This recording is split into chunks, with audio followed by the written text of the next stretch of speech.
G'day everyone. It's been a long day. Good day everyone. Jeff Garland here, retired senior sergeant. Just finished day 14 of my 000 trauma tour, where I did a talk at the Tamworth PCYC talking about post-traumatic stress in the emergency services and sharing my experiences and how I was able to fully recover. Now I'm heading off to Dubbo tomorrow. I'll be at Dubbo PCYC at 10 AM and also at Bathurst at PCYC at 10 AM on Friday. Now, before I take off on my journey on my next road trip, I just wanted to share something with you that I think can make an instant impact on people if you use it correctly. And then these are the 3 keys to change, the ways to achieve something in your life, and the ways to change the way you think and change the meaning of things that are going on in your life. So there might be certain goals that we want to achieve in our life that we associate a negative meaning to, or we're too focused on the pain to what we have to do to achieve that goal rather than look at the outcome that we want to achieve. So it's important that we follow certain steps. The 3 keys to change are really important and actually very, very simple.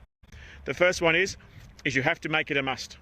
You have to. It can't be something that you want to do, or that you should do, or that you might do, or even that you have to do. It has to be a must. You have to get to that point in your life where you make a decision that this is something that must happen, or there's going to be severe consequences. And as part of that, you also need to think about what are the consequences that will happen if you don't make this decision, if it isn't a must for you, if you don't achieve that goal. It could be a weight loss goal, it could be to quit smoking, it could be to recover from post-traumatic stress or any other medical or psychological condition, but you have to make it a must.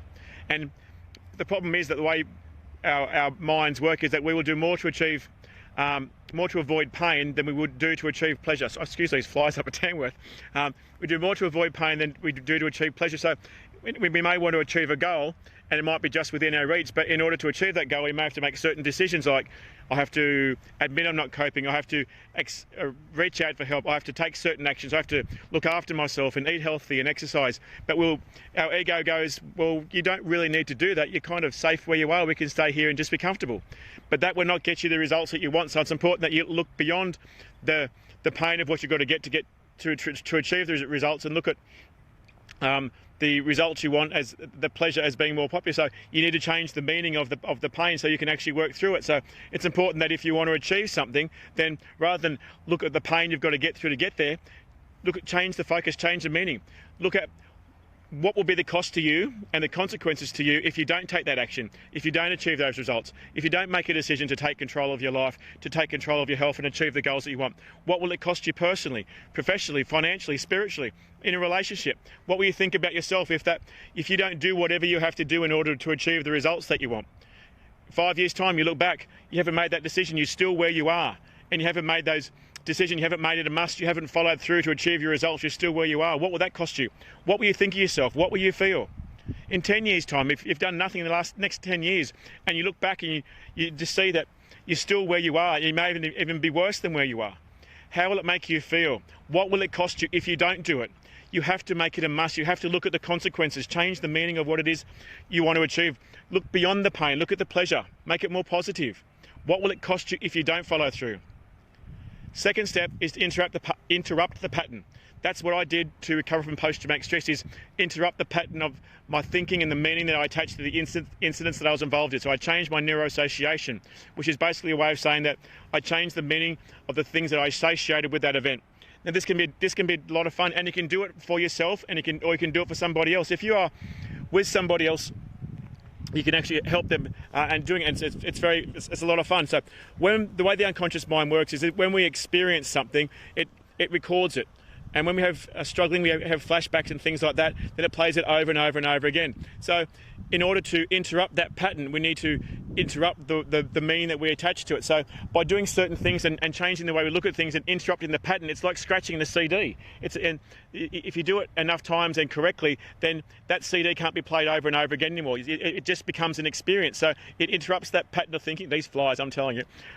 It interrupts the pattern, but it allows you to process that emotion, that event, that experience, that it no longer affects you anymore. So it's important that when we're in the state where we're feeling the emotions about what it is we're trying to achieve or trying to avoid to achieve, whether it's any events that we've been involved in or incidents, or if we want to go and exercise but we're procrastinating and don't want to do it with them, it's important that we interrupt that pattern of thinking.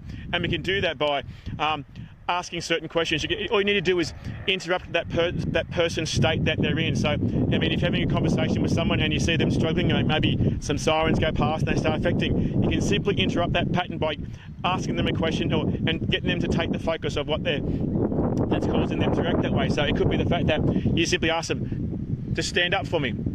Ask them a question that makes them think, what are you doing? Why are you asking that? It can be any question you want. It can be, would you eat a live lizard for $5,000? Do you smell popcorn? What's your favourite colour? Just talk about something and get them to change their focus of what they're thinking on. It's really simple. Or if you're by yourself and you haven't got someone with you to ask you those questions, then just think of 3 techniques that you can do, 3 things that you can do that can completely interrupt your pattern of thinking. It can be a noise. You can cluck like a chicken. You can dance. You can jump up and down and do jumping jacks, or you can just say out a safe word or something. But just pick 3 things that you can do.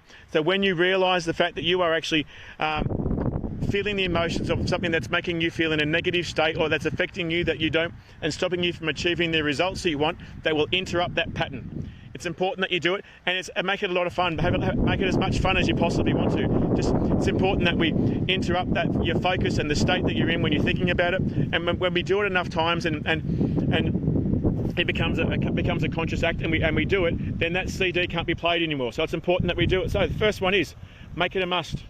Think of the consequences. 2 is pattern interrupt. Interrupt your thinking at the time when you're feeling those emotions and thinking about that event. The third one is to apply a new empowering meaning to what you want to achieve. So you've already gone through the consequences of what will it cost me if I don't get it. The most important thing is to give a new meaning to it that will make it more empowering for you, to make you want to go and do it.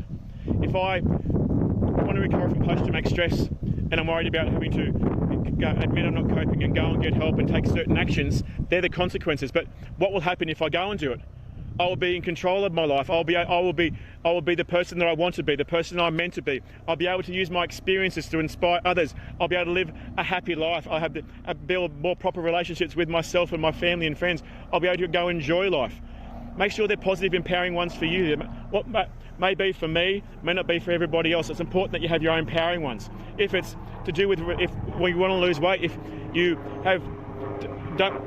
want to lose weight but you're not going and doing it because there's so much pain involved in having to go on a diet or exercise or look after yourself, eat the right food, then you need to give it an empowering meaning to actually you achieving that goal. So because my goal is to lose weight, when I achieve that goal of losing that weight or having that perfect body or looking the way I want to, I will feel amazing, I will feel alive, I will look sexy, I will feel confident, I will be healthy, I will live longer, I will be able to travel, I will be able to inspire people and use my stories to help others. It's important that you have an empowering meaning that you attach to it. So whatever it is, if there's a goal in life or something you want to achieve or something you want to overcome, it's important that you follow those 3 steps. Make it a must. It can't be something that you just want to do. It has to be a must. It must be no other possible way for you to do it. For me, when I recovered from post-traumatic stress, it was a must. I put a line in the sand, a stake in the ground, use whatever metaphor you want to use. It's important that you make it a must. There's no other possible result as opposed to what you want to achieve. I was going to recover from post-traumatic stress, and I did.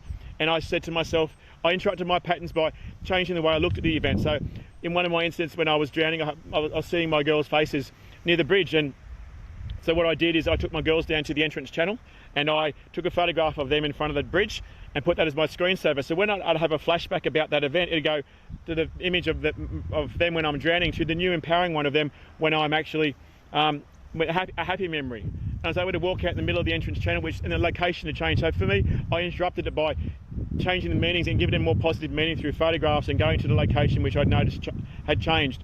You can do it in any way, but it's important that you interrupt that pattern at that time and learn to be able to do it yourself, and then give it a powerful meaning, a new meaning that will inspire you to get up and do it. Sorry, I just had a phone call. You know what it's going to cost you, because you know it's something that you have to do that you've always wanted to do. It's a must, and you know the consequences. So you've interrupted the pattern. So now it's time for you. Bloody flies, bloody phone calls, and why you really want to do it, and give it an empowering meaning. These 3 simple steps can make a massive difference to you in helping yourself on your own road to recovery and achieving what you want to achieve. So please, just take some time to think about the things you want to achieve in your life. Is it a financial goal? Is it a relationship goal? Is it a health goal? Is it a psychological condition or something you want to overcome? Or maybe you want to go and travel, and work out what it is that that is stopping you and why it has to be a must. What are the consequences that will be there if you don't follow through? What will it cost you? How will you feel if you don't do it? Work out 3 things that you can do that when you are feeling those emotions and that is stopping you from being motivated to achieve that goal, that you can actually do instantly that will interrupt that pattern. Or that you could do to help somebody else if you know someone who's got post-traumatic stress or is procrastinating and not doing what they want to do. How you can interrupt that pattern so that if you interrupt it often enough, then that pattern can't be returned to you anymore. And then work out some powerful meanings that you can have about what you want to achieve as to the pledge that you want to achieve. And that will motivate you to get up and do it. Like, who will be proud of you? What can you achieve? What can you do? What impact will that have on yourself and others? It's important that you do it, and there are 3 simple steps that anyone can do. If you need any help, if you want any more advice or any questions you have to ask, please just comment below. Send me a Facebook message. I'm happy to help you. I'm about to leave Tamworth, head to Dubbo. Only a 4-hour drive. Yesterday was a 10-hour drive. It was a long day. Still very excited about my revelation yesterday and what I learned from it. So I'm full of energy, full of passion. Oops, I'm going to fall down the hill. So yeah, I'm here to help you. If you need my help, if you want any advice, reach out to me. I'm more than happy to help you. Thanks, guys. I really appreciate your support, and I'll talk to you tomorrow at Dubbo. Thanks.